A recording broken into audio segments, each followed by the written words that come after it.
Bonsoir. Les relations entre Washington et Téhéran qui sont déjà tendues depuis la sortie des États-Unis de l'accord sur le nucléaire iranien se sont davantage dégradées depuis la semaine dernière. La mort dans un raid américain en Irak du général iranien Qassem Soleimani a fait monter la tension d'un cran. Cette action militaire faisait suite aux manifestations puis du saccage de l'ambassade américaine à Bagdad. L'Iran, qui avait promis de venger le chef des forces Al-Quds, des gardiens de la Révolution, a lancé plusieurs roquettes sur des bases irakiennes abritant des troupes américaines sans toutefois faire de victimes. Le patron de l'ONU appelle à la retenue alors que beaucoup craignent un enlisement qui pourrait embraser une région déjà volatile. Quels sont les risques d'une confrontation directe entre les États-Unis et l'Iran? Comment ramener les deux parties à la table des négociations et relancer les discussions sur le nucléaire? Quels risques pour la région? Autant de questions que nous allons aborder avec nos invités.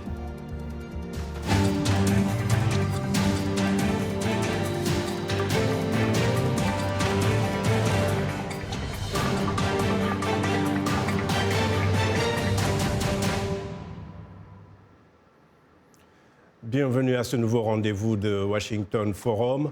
L'Iran a donc tenu sa promesse de venger la mort du général Qassem Soleimani, architecte de la stratégie iranienne au Moyen-Orient.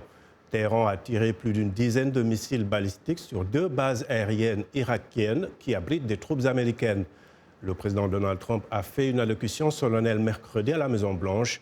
Il a affirmé que l'Iran semblait avoir reculé, mais il a promis de nouvelles sanctions contre Téhéran. Plus de détails avec Blanche Sano. Le président américain Donald Trump s'est exprimé à Washington au lendemain des tirs de missiles effectués par l'Iran contre des bases militaires abritant des troupes américaines en Irak, des frappes menées en représailles à la mort du général Qassem Soleimani, tué vendredi dernier par l'armée américaine à Bagdad. Tant que je serai président des États-Unis, l'Iran ne sera jamais autorisé à avoir une arme nucléaire. Bonjour. Je suis heureux de vous informer que le peuple américain devrait être extrêmement reconnaissant et heureux.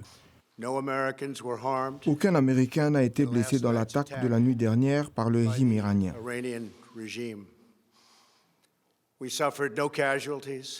Tous nos soldats sont en sécurité et seuls des dommages minimes ont été subis dans nos bases militaires.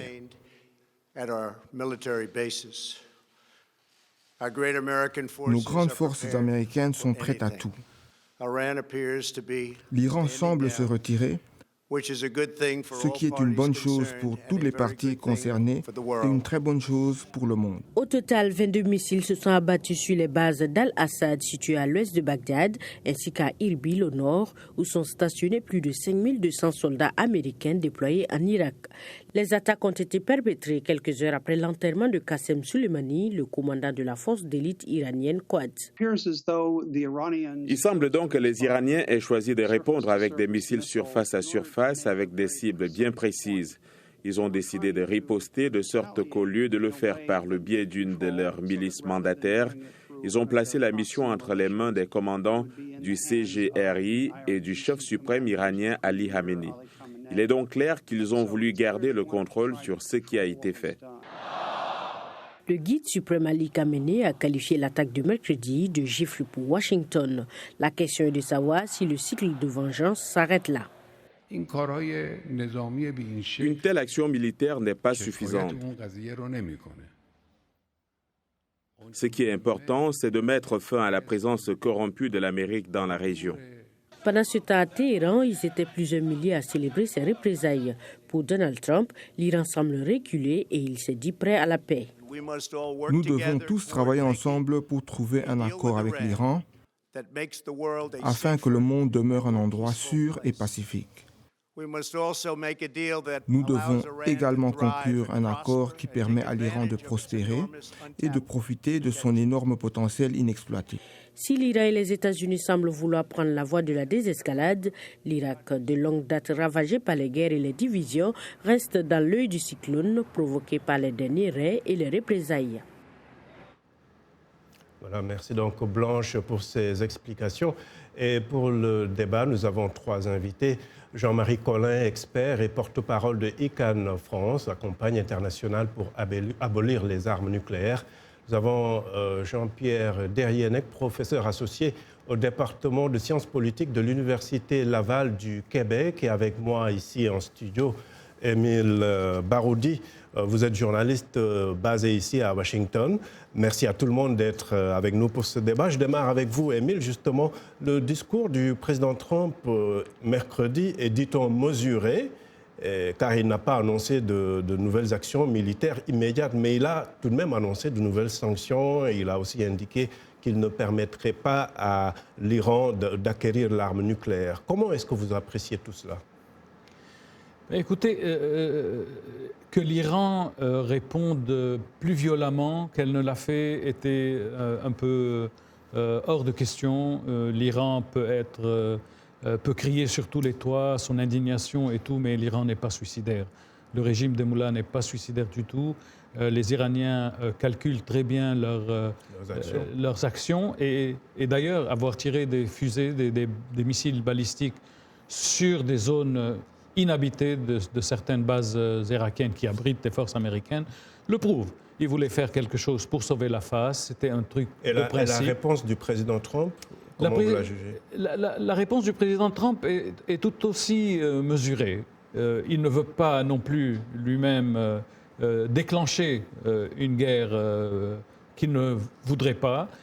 Il ne voudrait pas ouvrir la porte à ses opposants à l'intérieur, d'avoir de quoi alimenter le feu contre lui. Et il a marqué son point. Il a clairement démontré qu'il était prêt à faire face à l'Iran de n'importe quelle façon. D'accord. Alors, Jean-Pierre Derrienec, est-ce qu'on peut parler de désescalade à ce stade? Ou bien c'est plutôt un peu tôt, surtout quand on ne sait pas comment les milices pro-iraniennes en Irak, au Liban ou en Syrie vont réagir? Non, je suis tout à fait d'accord avec l'analyse de Monsieur Baroudi. Il y a juste deux choses quand même dont il faut se souvenir. C'est que si on fait exprès de lancer des projectiles sur des bâtiments vides pour faire semblant de réagir en créant le moins de conséquences possibles, on risque toujours de se tromper et d'avoir un missile qui tombe sur un bâtiment où il y avait des gens et où ça déclenche une réaction démesurée qui n'était pas prévue. Et il y a une autre possibilité qui, moi, me semble existe très fortement au Moyen-Orient là, depuis une semaine, c'est qu'il y a énormément de gens au Moyen-Orient pour qui les chiites et l'Iran sont des ennemis et pour qui les Américains sont des ennemis aussi et qui peuvent, eux, chercher à déclencher l'affrontement entre les Américains et les Iraniens. Et s'il y a une opération grave attribuée à des mouvements dont on dit ce sont des instruments de l'Iran à l'intérieur de l'Irak ou à l'intérieur du Yémen ou à l'intérieur de la Syrie ou ailleurs. Vous craignez des manipulations? Énormément de est-ce que c'est un attentat, est-ce que c'est une provocation, est-ce que c'est un attentat qui est fait par des gens qui veulent envenimer la situation, parce qu'il y a évidemment des minorités actives au Moyen-Orient qui souhaitent envenimer cette situation, même si les dirigeants iraniens, et c'est compréhensible, ne veulent pas envenimer les choses, même s'ils doivent faire semblant de réagir de façon vigoureuse. Et on est toujours un petit peu surpris avec Trump d'avoir ce discours terriblement agressif d'abord et qui ensuite devient de façon conciliante, de façon très, très inattendue. C'est ce qu'on en observe avec le discours d'hier, comme on avait observé déjà le même phénomène avec la Corée du Nord dans le passé. D'accord. On pourra, si vous le permettez, on pourra revenir sur la stratégie du président. Jean-Marie Collin, l'Iran avait indiqué, après la mort du général Soleimani, qu'il ne respecterait plus ses engagements dans le cadre de l'accord de Vienne, alors que le président Trump dit qu'il ne permettrait jamais à Téhéran d'acquérir l'arme nucléaire. Est-ce que, finalement, on ne va pas vers de nouvelles confrontations, quelle qu'en soit la forme?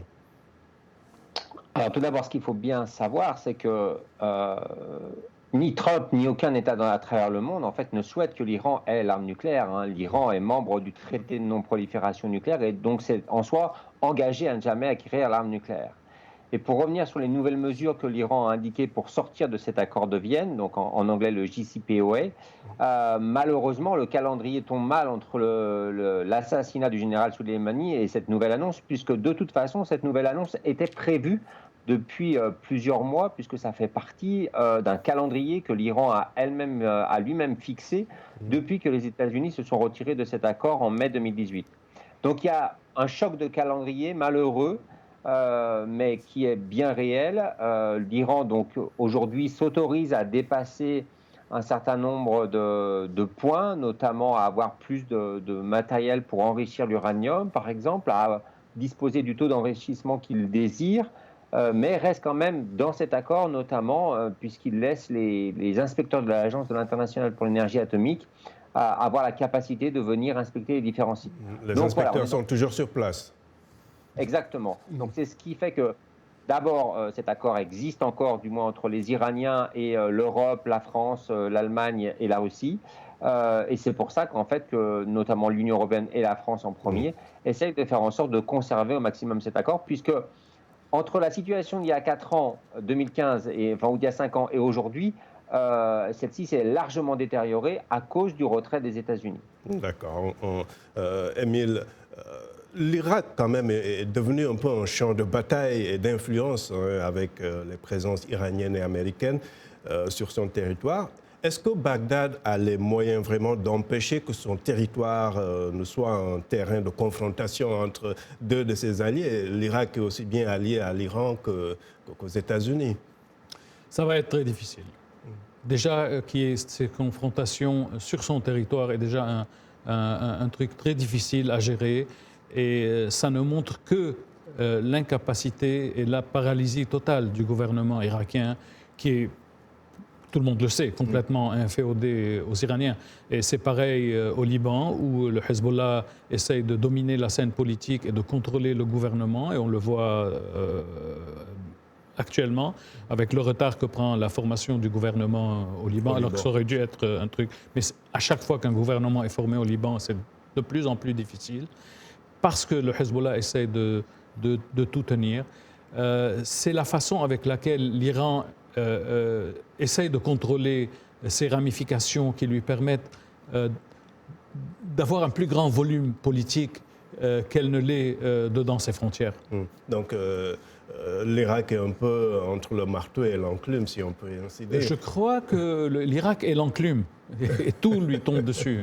OK. Jean-Pierre Derienic, c'est vrai aussi qu'on a vu l'OTAN demander à l'Iran d'éviter, je cite, de nouvelles provocations. Mais est-ce que vous avez l'impression que l'Alliance Atlantique soutient sans réserve l'administration Trump dans ce bras de fer avec Téhéran? Certainement pas. L'Alliance Atlantique, théoriquement, n'est pas vraiment concernée. Ce n'est pas la zone géographique de l'Alliance. Des attaques contre les Américains entraînent la mise en œuvre, l'application du traité si c'est sur le territoire américain que cette attaque a eu lieu, d'où l'invocation en 2001, après l'attentat du 11 septembre. L'OTAN a la possibilité de louvoyer dans cette affaire et de s'arranger pour s'engager le moins possible du côté des Américains sans le leur dire trop clairement pour essayer de continuer à exercer sur eux une influence modératrice.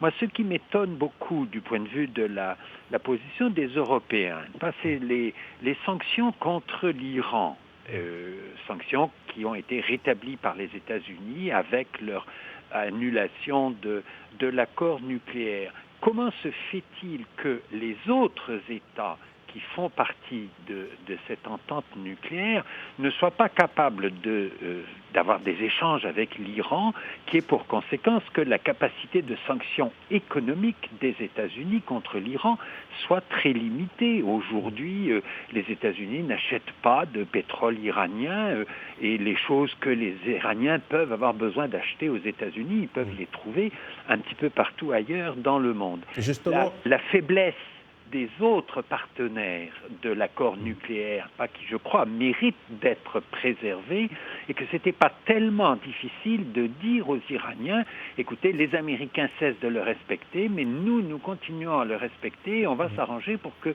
la défection américaine ait le moins de conséquences. Justement, je demande à vous, Jean-Marie Collin, les Européens soutiennent toujours l'accord sur le nucléaire iranien, mais sont dans une alliance stratégique avec les États-Unis aussi.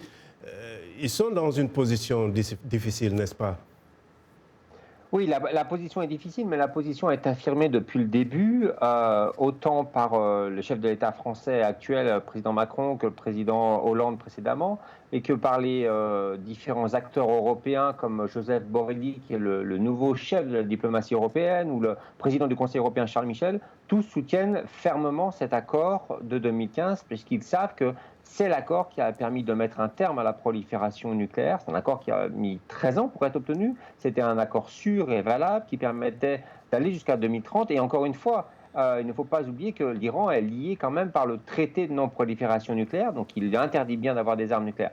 Donc les Européens essayent de ménager les États-Unis, essayent de pousser les États-Unis à diminuer leurs sanctions. Ils n'y arrivent pas. Et c'est vrai que même s'ils soutiennent cet accord, malheureusement, ils n'ont pas été capables de mettre en place cet instrument, ce fameux outil d'échange entre l'Iran et l'Union européenne, principalement Instex, même s'il y a 6-7 pays aujourd'hui qui sont à l'intérieur. Et il y a des vraies difficultés aujourd'hui à mettre en place cet outil pour permettre aux Iraniens de sortir de cette crise économique et donc de respirer un peu et donc de laisser un peu de flexibilité sur la réalité de cet accord et sur son maintien pleinement. Peut-être rapidement, Émile, l'élément intérieur de cette crise, est-ce qu'il faut le considérer, les démocrates qui veulent une implication du Congrès, alors que les républicains pensent que le président a l'autorité pour mener des frappes de ce genre? Est-ce qu'il y aura des implications au niveau intérieur? Je ne crois pas. Je crois que ce que font les démocrates maintenant est une espèce de petit jeu politicien. Ils essaient un peu de coincer le président, qui est déjà dans de mauvais draps à cause du impeachment qui est en progrès et des élections qui viennent. Je crois que le président essaye de paraître puissant et qui tient bien la situation et les intérêts des États-Unis à l'extérieur et qu'il fait respecter les États-Unis à l'extérieur, parce qu'au Moyen-Orient, finalement, ces derniers temps, les États-Unis n'étaient pas très respectés. Mais je ne vois pas une plus grande dimension politique intérieure. D'accord. Et vous, M. Delianek, peut-être avant d'aller en pause rapidement, que pensez-vous de l'opinion publique américaine? Est-ce que vous pensez qu'elle est prête pour un autre conflit au Moyen-Orient? Non. Elle n'est pas. Si la crise au Moyen-Orient débouche sur des affrontements graves avec des soldats américains qui se font tuer, c'est mauvais pour Trump.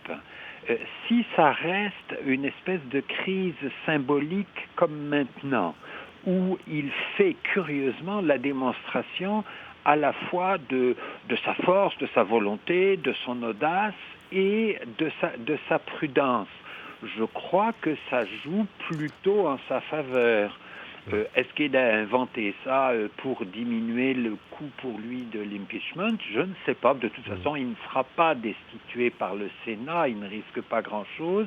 La seule chose qui compte, c'est quelle influence ça a sur l'élection de la fin de cette année. Oui. Pour l'instant, au point où nous sommes rendus dans la crise au Moyen-Orient, je crois que ça joue plutôt en sa faveur. Voilà. Rajouté malheureusement. Merci beaucoup. Merci de rester fidèle à VOA Afrique. Washington Forum revient après une courte pause.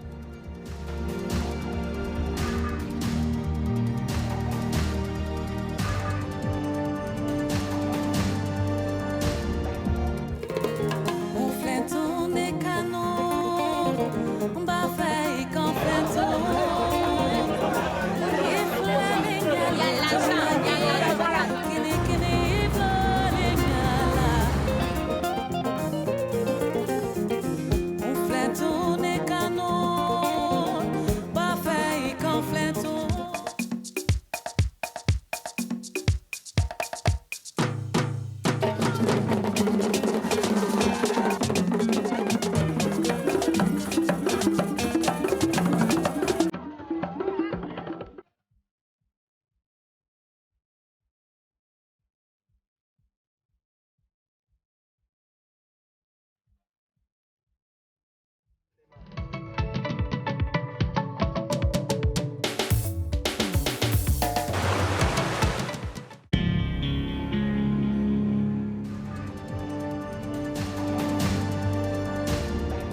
retrouver pour la seconde partie de Washington Forum. Abdourahmane Dia à la présentation.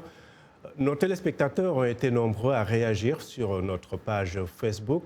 Aruna Baldé à Dakar nous dit « En ce 21e siècle, la guerre n'a pas sa raison d'être, donc il faut que les deux protagonistes enterrent leurs divergences autour d'une table, car répondre à la violence par la violence ne fera qu'empirer les choses. » Fayol Mavanga à Lyon, en France, dit « Nous ne voulons pas des pertes en vies humaines, mais un dialogue entre les deux nations, comme ce fut le cas avec Pyongyang. » Marie-Jeanne Abega à Yaoundé écrit « M. Trump qu'il nous épargne de cette violence. La communauté internationale et le Conseil de sécurité devraient revoir leur copie et infliger aussi des sanctions à ces artisans de la guerre. » Et puis Chamberlain Biolo Théophile à Yaoundé toujours pense que c'est l'Afrique qui en paiera le prix parce que ce conflit peut aussi se faire par pays interposés, étant donné que l'Afrique est vulnérable. Voilà donc quelques-uns des points de vue de nos téléspectateurs. Et je rappelle nos invités, Jean-Marie Collin, expert et porte-parole de ICAN France, campagne internationale pour abolir les armes nucléaires.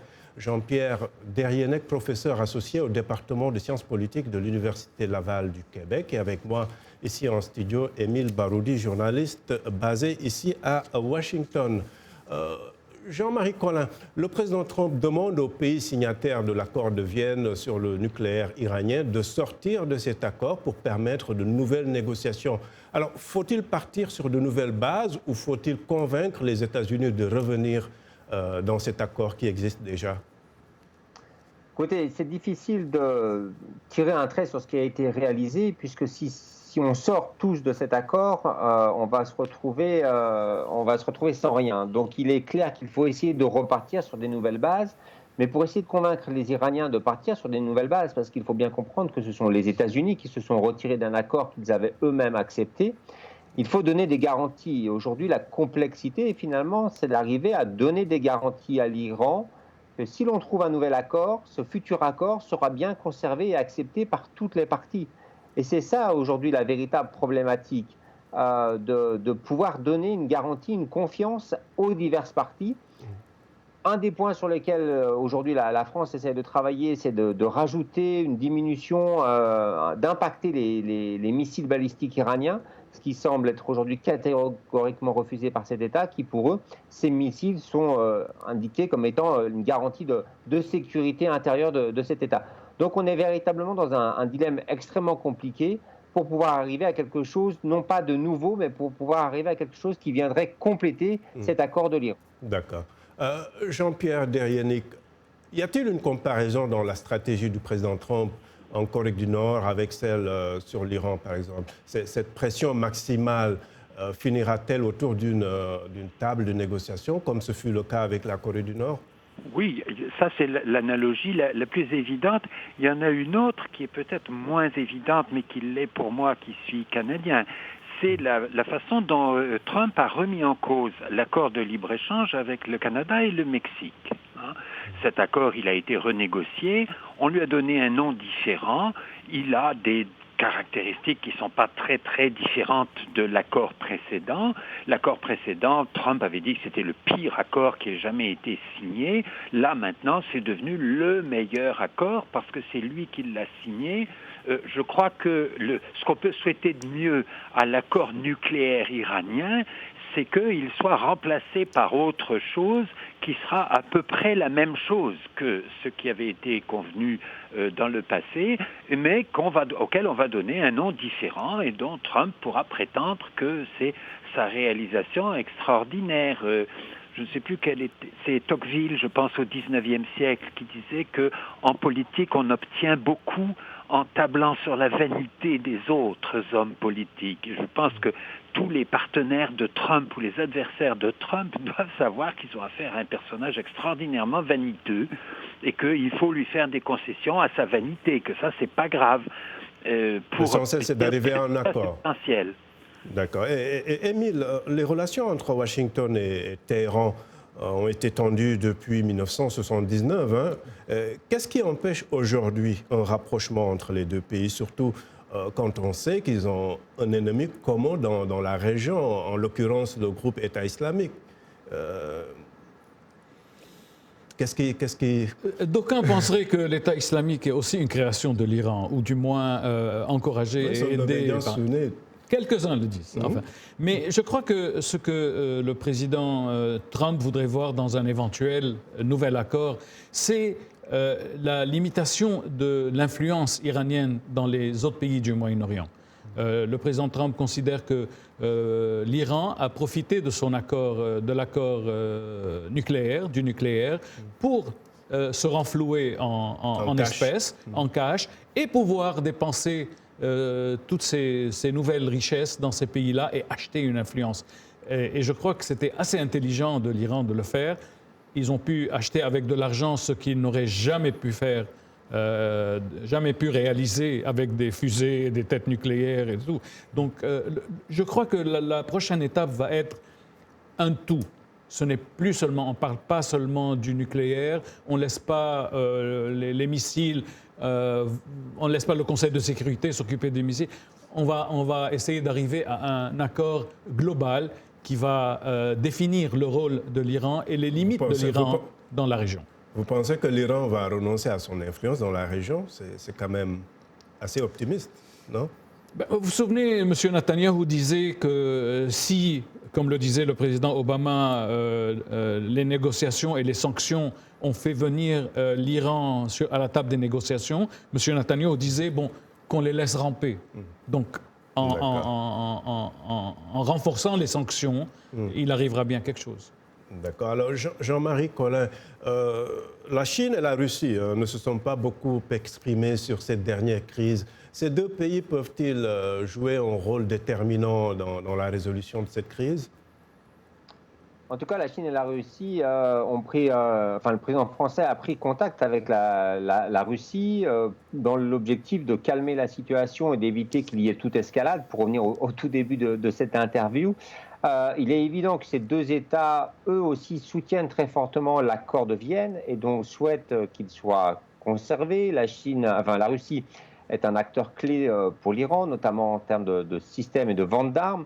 Donc, c'est l'une des problématiques, même si aucun des deux États ne cherche l'escalade, et peut-être malheureusement on s'en est aperçu avec ce terrible crash de cet avion où on ne sait pas encore ce qui s'est réellement passé, mais on peut arriver vers un événement inconnu, un événement dont personne ne peut connaître et qui enclenchera une escalade dont on ne sait pas jusqu'à où elle pourra aboutir, peut-être une guerre, peut-être pas une guerre. Mais on est dans cette problématique et c'est toute la question aujourd'hui finalement aussi derrière des armes nucléaires et c'est toute l'importance et sur laquelle, justement, notre campagne porte sur la question du traité d'interdiction des armes nucléaires. D'accord. Monsieur Derienic, on a peut-être 10 secondes. Vous aussi, la Chine et la Russie, qu'est-ce qu'elles peuvent faire, ces deux nations?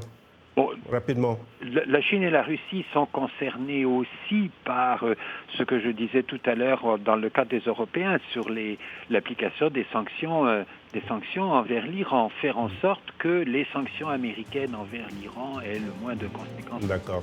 Et que donc l'Iran soit incité à continuer à respecter l'accord nucléaire, la Chine et la Russie. D'accord, on a bien compris votre point de vue. Nous arrivons malheureusement au terme de ce Washington Forum.